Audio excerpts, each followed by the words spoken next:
to keep command and control of your emotions.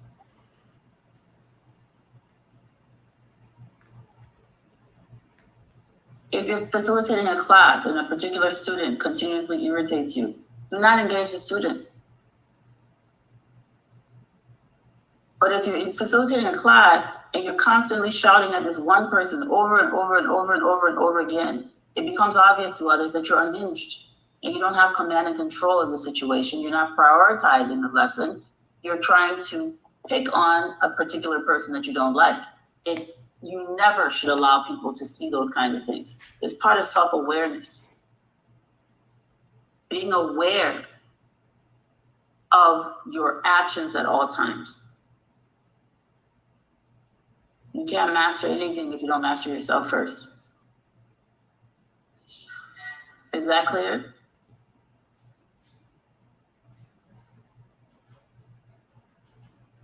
Diana, what does that mean? All the things I'm saying, all the plenty of things I'm saying, what does it mean to you? What are you hearing? What are you understanding? Diana? Emotional intelligence. Intelligent. Emotional intelligence. We should know how to control our emotions during circumstances or during a problem. When problem occurs, we should be the author backer. Why should you be like Arthur Backer? Why am I calling him your name? Because you're quiet, you're slow to anger. Very much so, even during the most humiliating times. Right? Yeah. Sometimes lack of self-control causes problems. It can lead to death, right? Mm-hmm. People sometimes, somebody does something and you can react in a way, you don't know the person crazy, they can react too. I've seen people die, not seen them, but I know of people who've died because they couldn't control their emotions. And go, blast the wrong person. You can't control your emotion, you go cuss the wrong person, you finish. Or you're driving a car, you get angry, and you do something and the car flip over.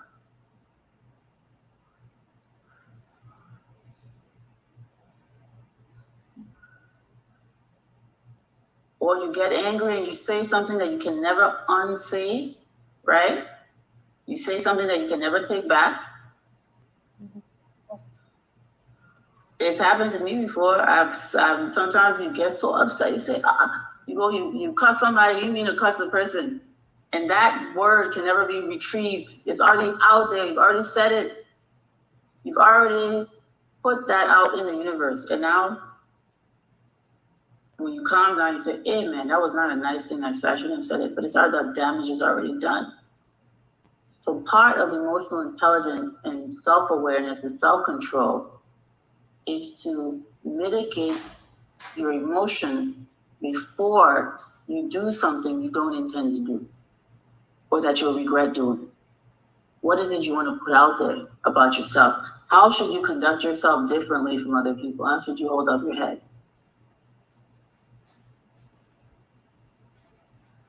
How should you hold your head up in the face of insults and disrespect?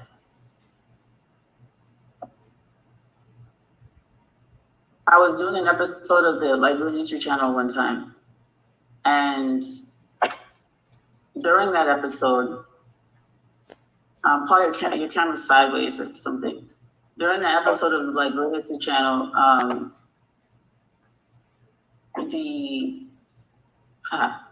the caller called in and started saying all kinds of horrible things about my ethnic group, about a place in Liberia that I come from. Very, tribalistic hate language was coming out of his mouth. And I said nothing until he finished his thought.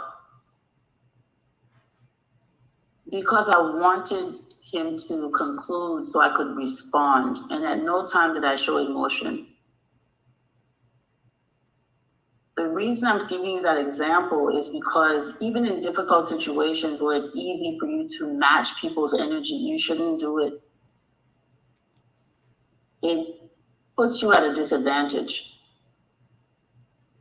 And because I didn't allow him to trigger me emotionally, I was able to respond to him adequately and dismantle his hate speech with my mind calm and clear and concise with language that everybody could understand. But if I was going to behave like him and cuss him, nobody was going to hear anything but argument, right? So I want each of you to give me an example, not each of you, but anyone who wants to give me an example of a time or a situation where you were able to handle a situation correctly or where you didn't, and you think you should, you could have done it differently. I will start with Crop. Crop. Hello? Yeah, he's here.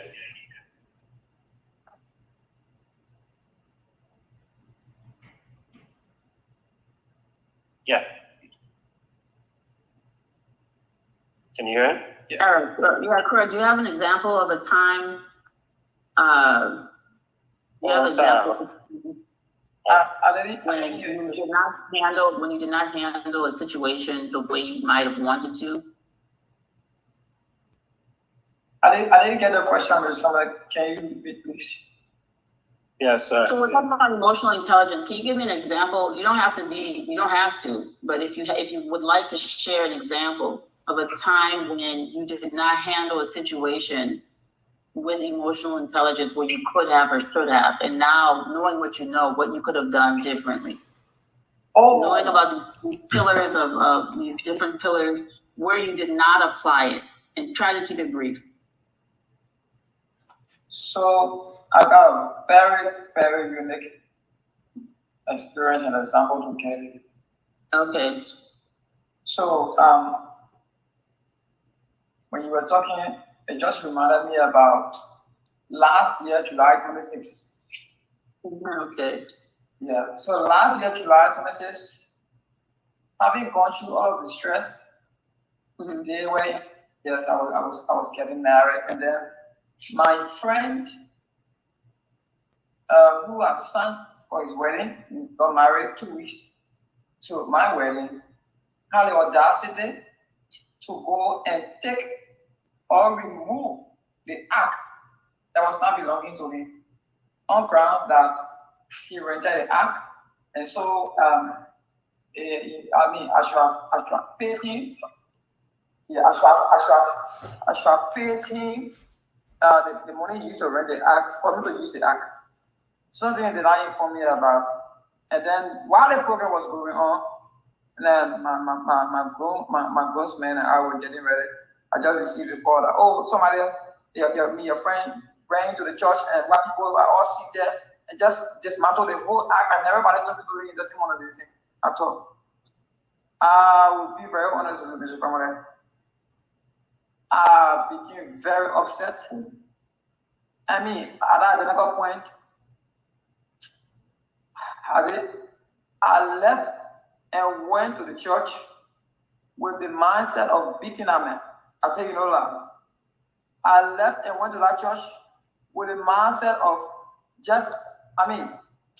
oh my God, I was so upset because something they did not tell me about. So an example, because at that time, I have never known anything about, emotional intelligence. If I know something about emotional intelligence, like what I'm learning right now, or maybe the 6 pillars or the 6 characteristics of, being an ethical citizen, I think I would have done better.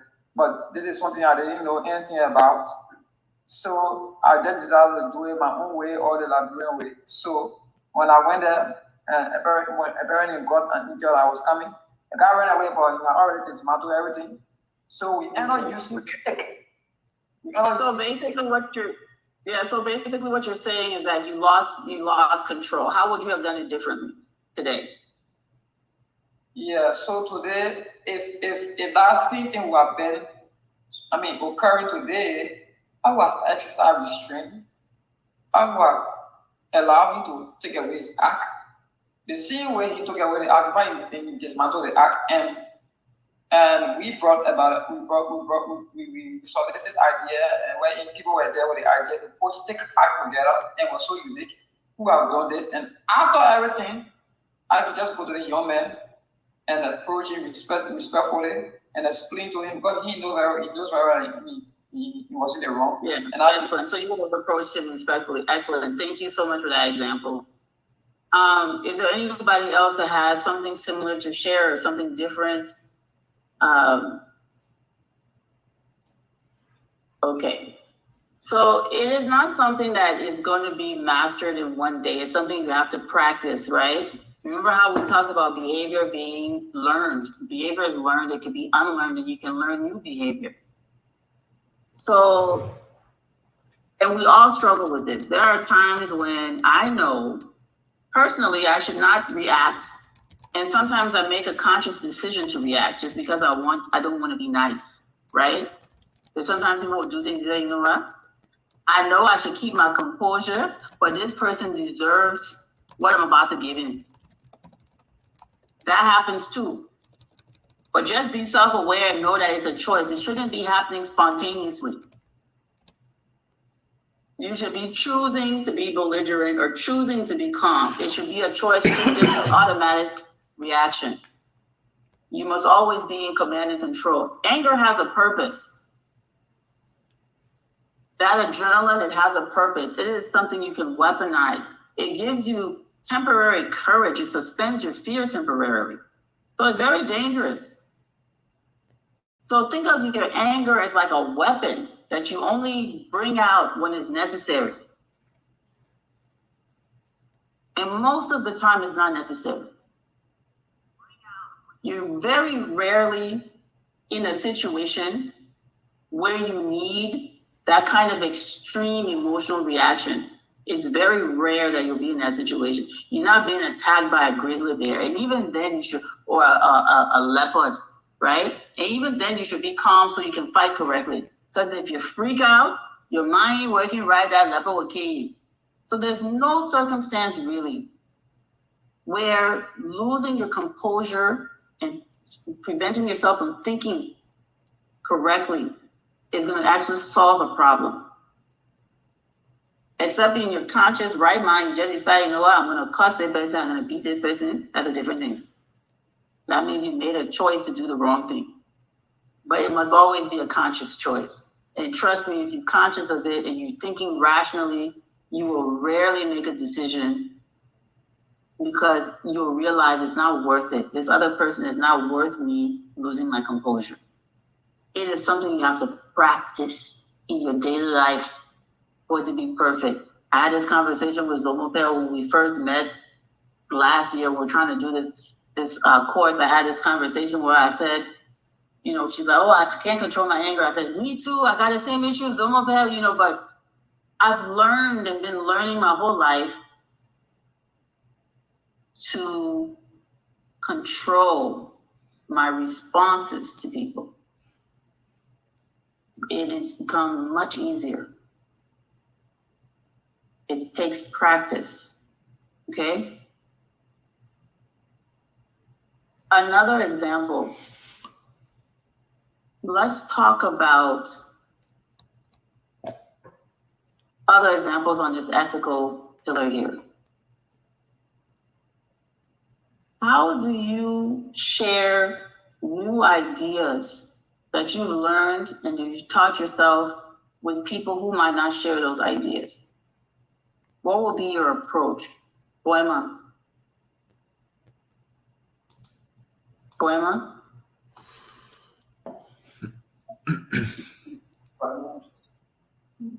Come again, Madam. Yeah, I'm asking you if you're in a situation, let's say you go back to your community. I'm just gonna make up something, okay? I'm not picking on any particular person in power. Let's say you in your community and your lawmaker comes, they want to run for office again. say, my man, I want y'all to rally up and support me, and any random lawmaker, doesn't any particular person. What would you do differently today if somebody comes and asks you for your political support and go call your man and gonna support him and rally behind him? What will you do differently? Even if you are to support the person, what will you do differently? Tell my family, before giving my support to the person, I will ask for the person platform. And when I ask for the person platform and then critique that platform, and then I will call the person to interview them. Through interviewing them, I will know if they are sincere. Because if somebody is speaking the truth, you will know. If somebody is lying, you are going to know. But some people, they will say Google things. Or their platform will have Google things, but at the end, if they are elected, they deviate from that platform and start to do things that are ethical. So for me, I'm going to critique them, ask them some questions, how you are going to do this. If the letter you say you want to build a road, how you are going to build a road? You say you bring electricity in our community. How are you going to do this? When you explain to me, I will sit and analyze and critique what you have said. If I buy it today, I'm going to support you. If I don't, I will tell you, oh, Mr. Maman, I can give my support because I'm going to receive. Okay. Excellent. And that's going to be hard to do. That would be really hard to do. Not easy thing. I think you just said, right?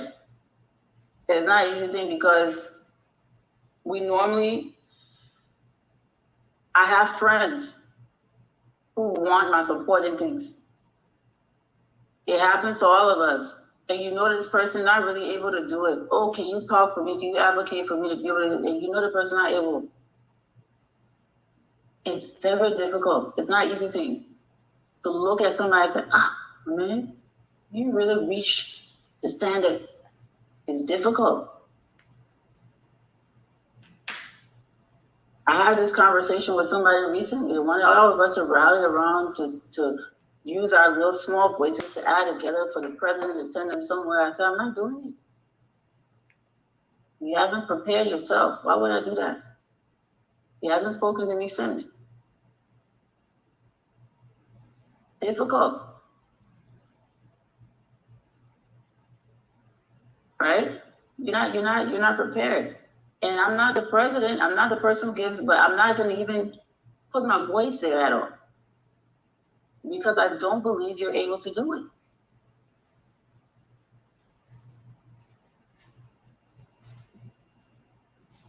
So it's very difficult for us sometimes to do the things that we know we need to do to make our country better, to make the world around us better. It's not an easy thing. Paul Ponta, what are your thoughts? No, basically you have been very, very clear.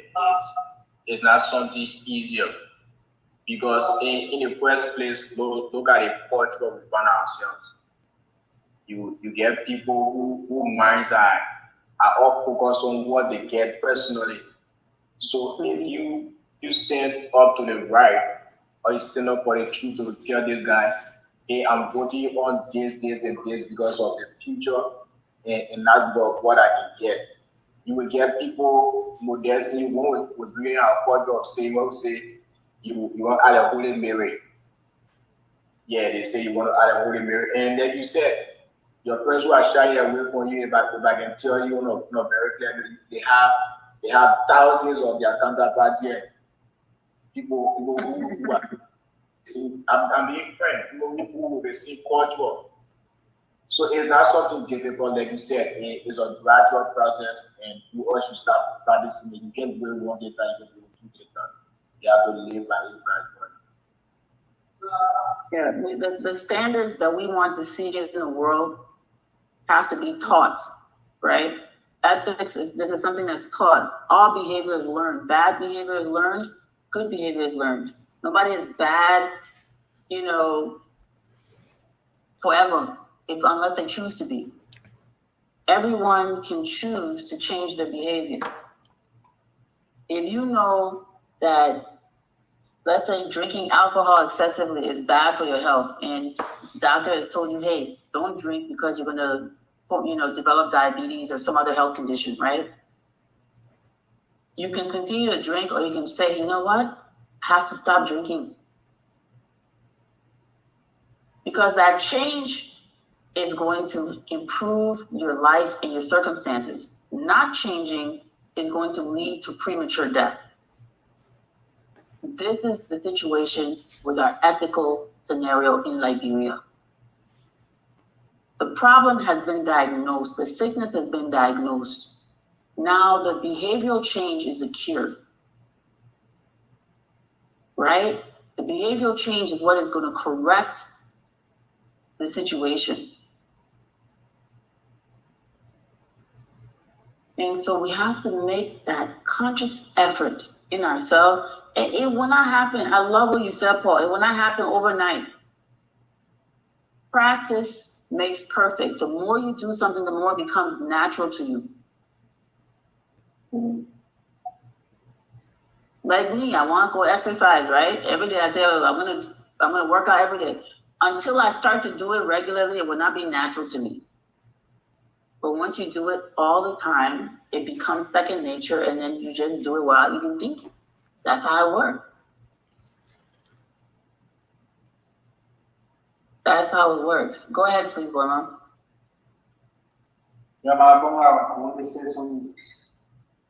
Before the election, my mother got an ANC form and they are filling for my number. She took it to the office. And then for me, every used to call me every time, oh, my man, you know the family. 1 or 2 times. So one of the time you call me, say I'm 40 and 41 ANC, okay, I defend me. Then I ask you one question. I said, "Oh, yeah, when you calling me because you want me to vote for you, if we win tomorrow, will you call me? Oh, yeah, I'll call it for you. They'll call me." You say, "They're smart." I said, "When you call me, they will check on me how the family did that. If I go back home tomorrow, Kumbi wins. Will you call me and check on me, ask me how the family is?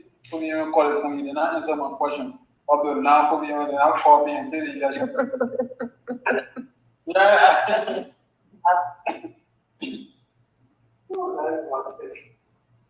Go ahead.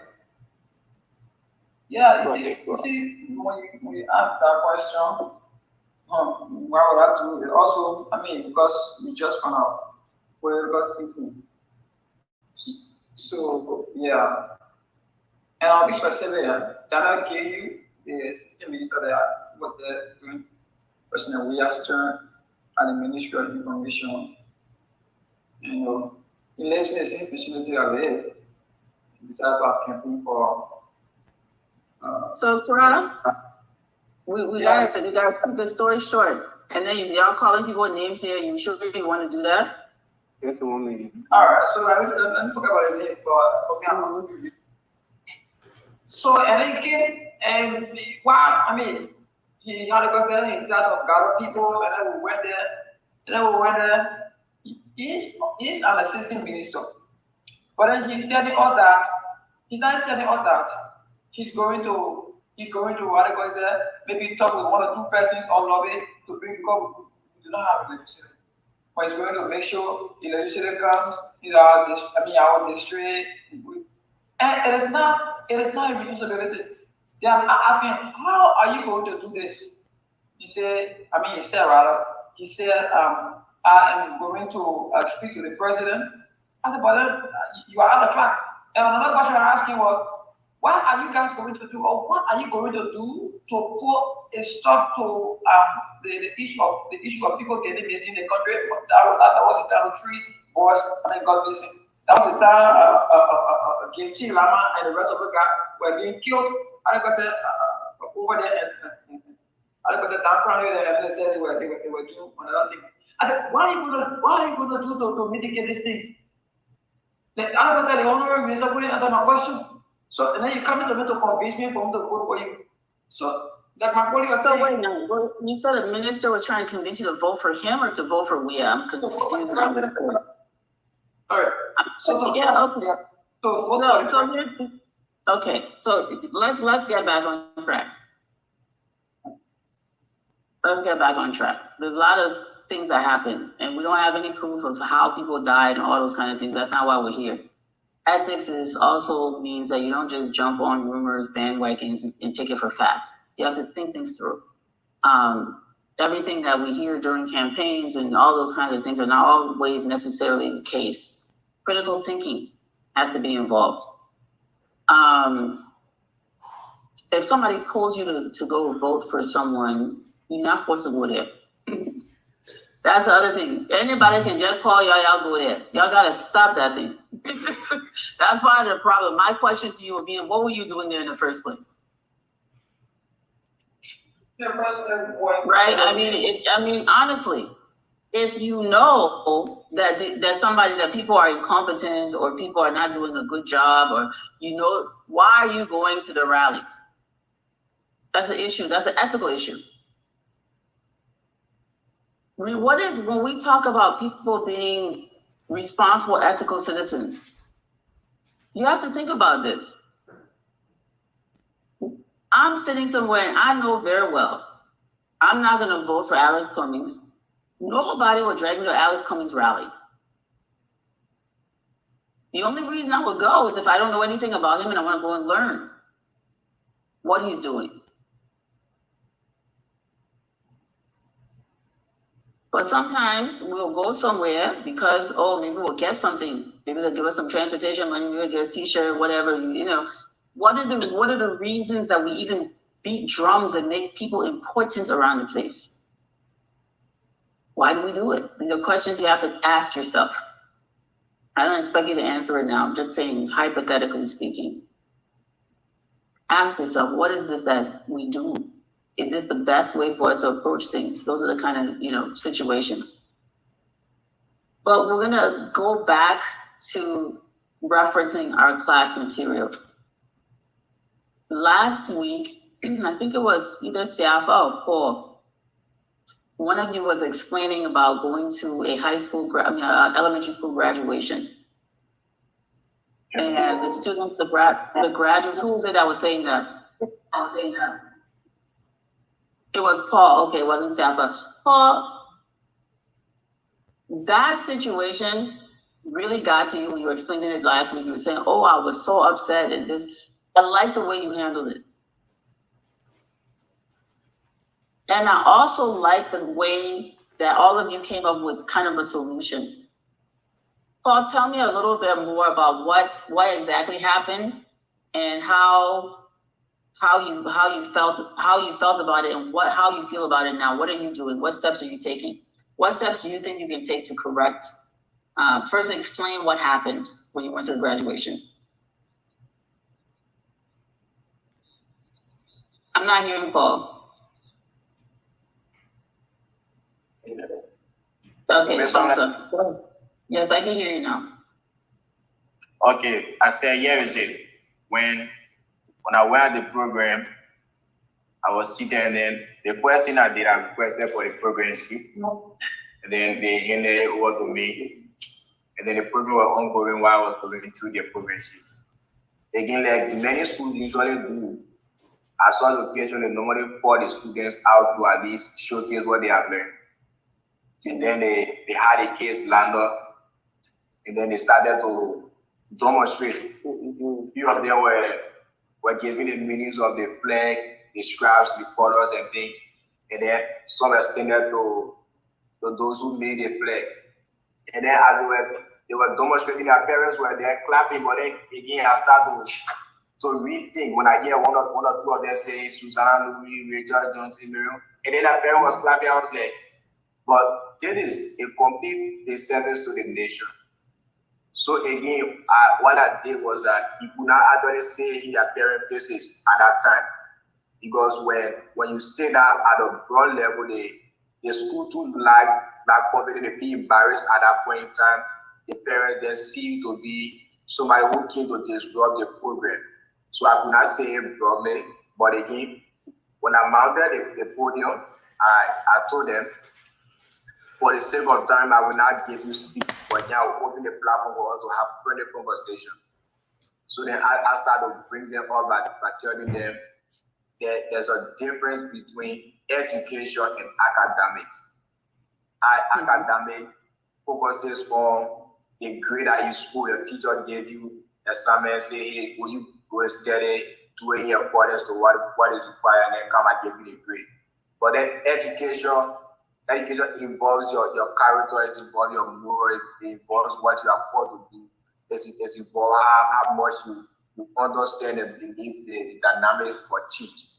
So then we start to give one or two scenarios, but then I will say that parents got shocked on what we were saying, and then they even got astonished. We share it bit by bit, discussing with the parents, going to the students, and even dragging it back, but even those that serve by the invitation, that is the administration. And then after I can say this, they were overwhelmed. I got a few of the photos they said we should take, photo with the principal and whatsoever, and change contacts, and then we take it from there.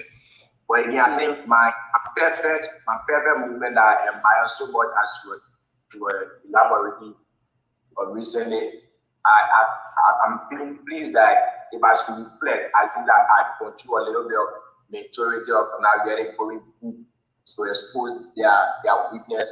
But again, I think I live by little ethics by going through a systematic approach to change their choice.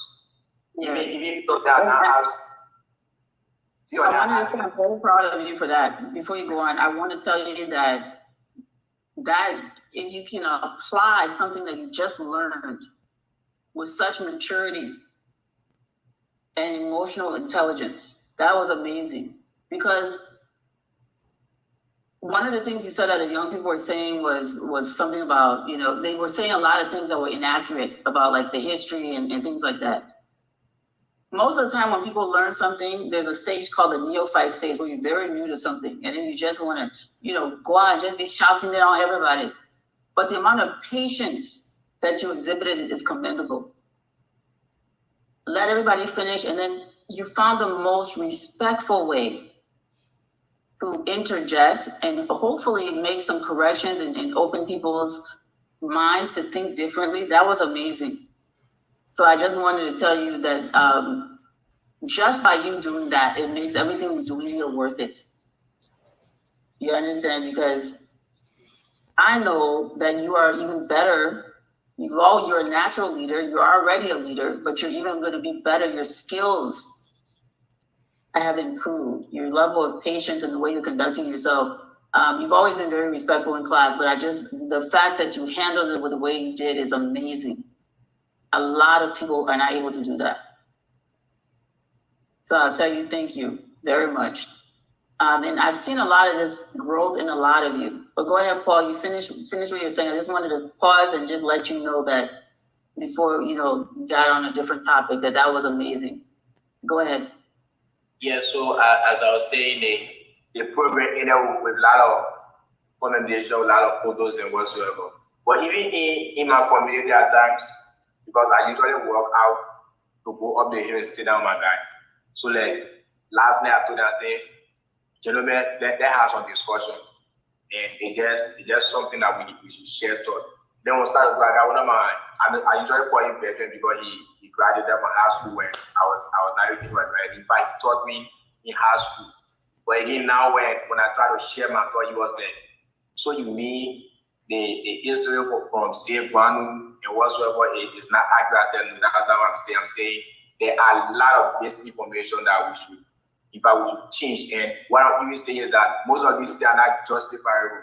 So when I started talking, he asked me, say, which institution you think they feed them a man of opening? Wow. And we laugh on it. But it is amazing being part of economics. That's great. Anybody else? We're going to be wrapping up here in a few minutes. Does anybody else want to share an example of where you've taken what you've learned and applied it? In either conversations with your friends, your family members, at work, in your day-to-day lives?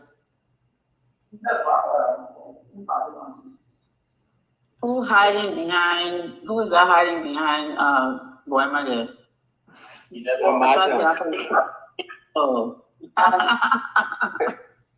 Mr. Marshall, I couldn't even. Do you have an example of this? I mean, you don't have to give an example, but if you have an example, please share with us. Anything that you've learned and how you have applied it in since you started class, either in conversations, have you taught anybody anything you've learned?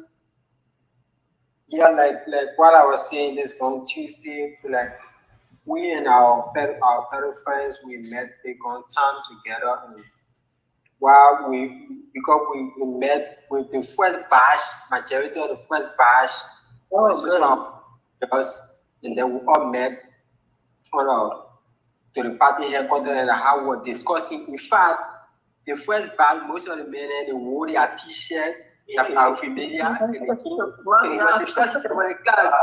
And some the other men were so happy and so, oh yeah, we in our class, so our class was a certain part of our class. We are the master students. Oh yeah, man, we started arguing. And I left with that. I said, I think we're learning more than y'all because you guys were so many, and then y'all have the time to ask questions, you get the time to learn book. But I think we're learning more than y'all because we are better like 8 in our class, and our class is reducing. So we have a good learning atmosphere. So our fellow friends who knew about the class started asking us, and I started lamenting about the class, and it was so cruel. Saying, oh, when the next batch finishing, because I want to join. Is there any recommendation that you be able to make? So that just about the class, but the class is so good. Awesome. So yeah, like we said, we'll get to everybody. Thanks for sharing that, Marshall. I think we'll probably try to keep the classes small. I agree with you. I think it's a better environment. We had 20 or 21 students the last time. It was still a very good class. They learned a lot, but it's easier with a smaller group. You have more time,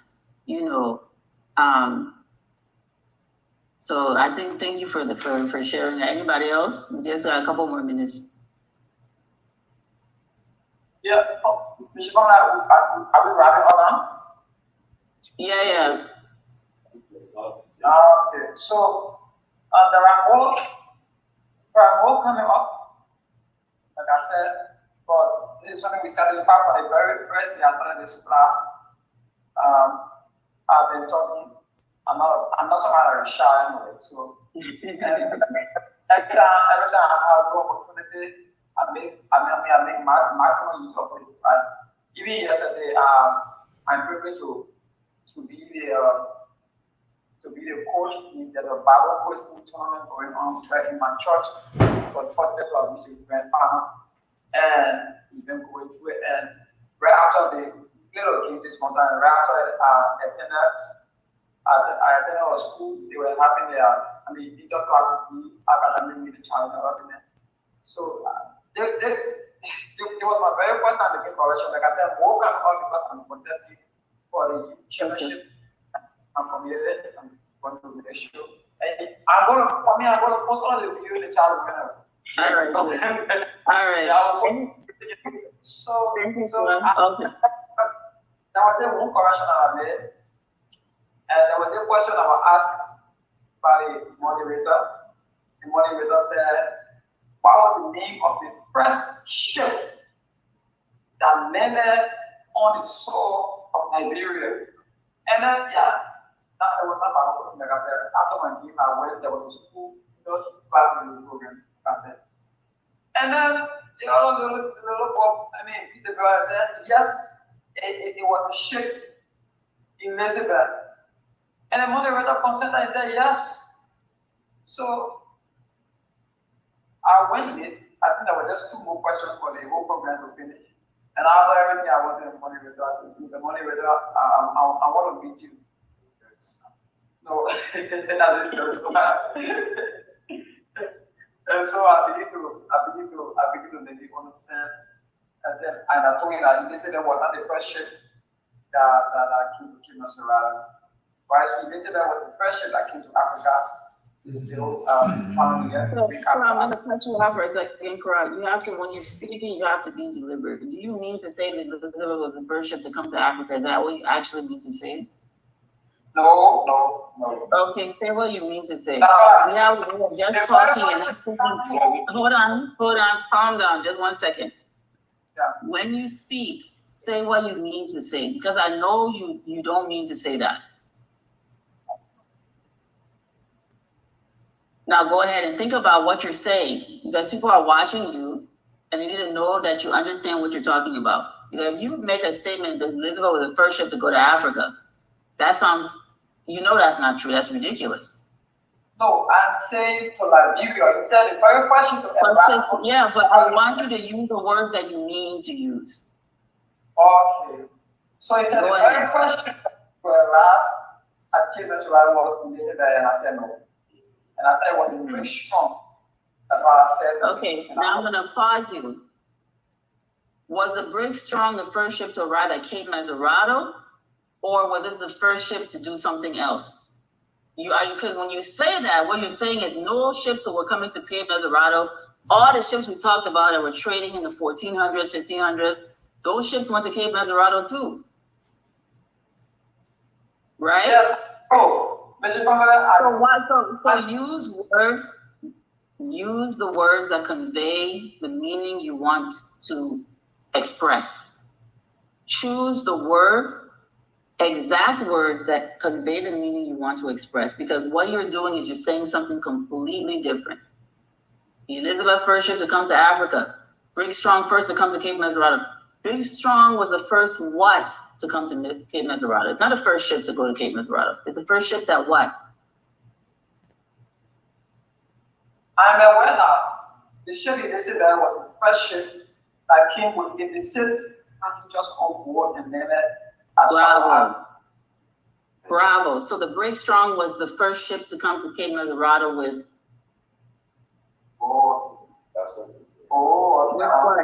With repatriated people on board. Yeah. Okay. Yeah. The Brig Strong, because you have to be clear and concise. The Brig Strong was the first ship to arrive at Cape Meserado directly from America with repatriated people on board. Because if you say something else, you're not conveying what you mean to convey. If you just say it was the first ship to come to Cape Meserado, what about all of the ships that came and picked up enslaved people? What about all the ships that came to trade in ivory and pepper and rice? Right? So you can't say that. Yeah. Okay?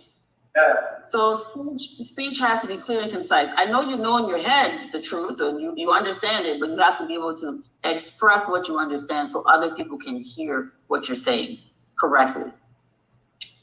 And to conclude, I want to appreciate you today. I think we learned a lot.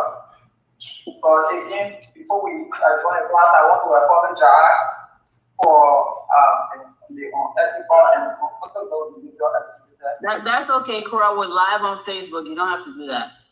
Next person, really quick, we'll wrap up. Anybody else? Okay, if that's it, I mean, it's been a very long class.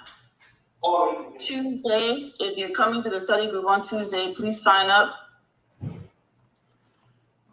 And Tuesday's study group will also include the former students as well.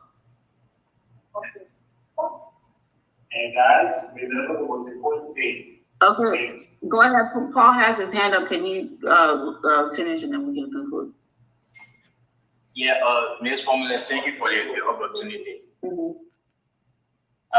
You're welcome. Again, I want to share a little talk when you were speaking on the issue of controlling your emotion, right?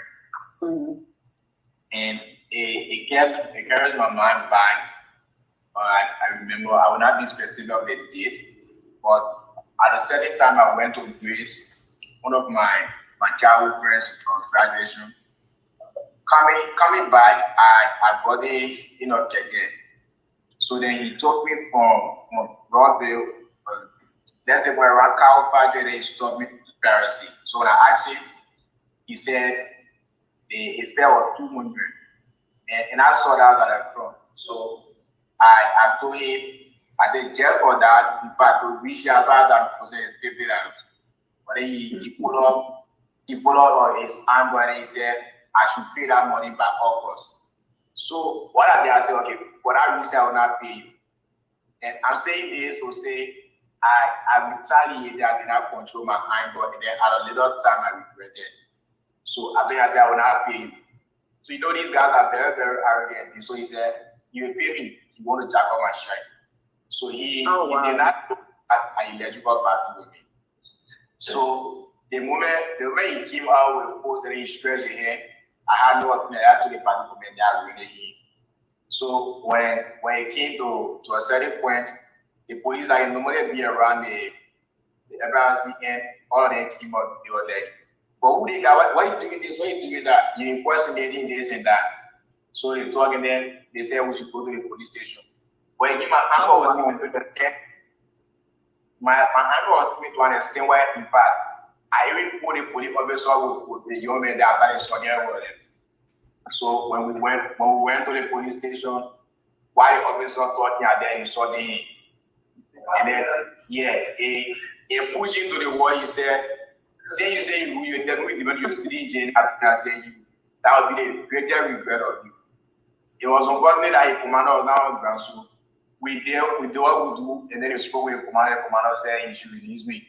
But in Anchor, it was like you were being jailed, you spent there, and then somebody from higher up telling him to let me go. So he was there walking, telling me, young man, I had to get go to the country. So then at a certain time, I realized that I was out of the room. I had money, I could even get out more than what he requested instead of what reaching out there. So it happened on a Saturday. So I waited Sunday after service. I went back to the police station and asked for him the met me.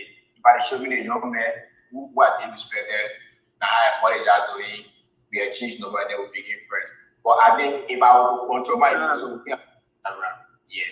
So I like how you corrected the situation. The sum of this too is knowing when to correct situations. When you accept responsibility and then you correct the situation, that's real power right there. That's real dignity. That's real power. There's a lot of power in being able to do that. To have the self-confidence and the self-respect. This doesn't lower you. It is something that actually elevates you, your status, your intellectual status, your status with your fellow citizens, that you can actually accept responsibility when you've done something wrong and correct it. That's leadership. That's accountability. Those are the things that we're talking about. And also, you're correct. You could have de-escalated the situation, using other ways to try to stabilize or, reduce the tension or the intensity, right? So those are all things that we're going to talk about in the study group on Tuesday. So again, it will be open up to this class and the previous class. I want to thank everybody. It's been a long class. We will do Tuesday, same time that you can make it. The Tuesday class is optional. You're not required to be there, but you should if you can. So sign up with Paul. Everybody, thank you so much for your time. Yeah, this one, Yes, sir. yeah, I just want to say one thing. So long story short, you can control your actions, but you cannot control consequences. Yes. You know. You can control your action. You can't control the consequences. You can't control other people's reaction to your action. And always, you are much safer in this world when you're calm, because your mind works better and you can make better decisions. Right? So you all have been doing an exceptional job. I'm extremely proud of you guys, all of you. So I will see you on Tuesday. Thank you so much. Thank you, Ms.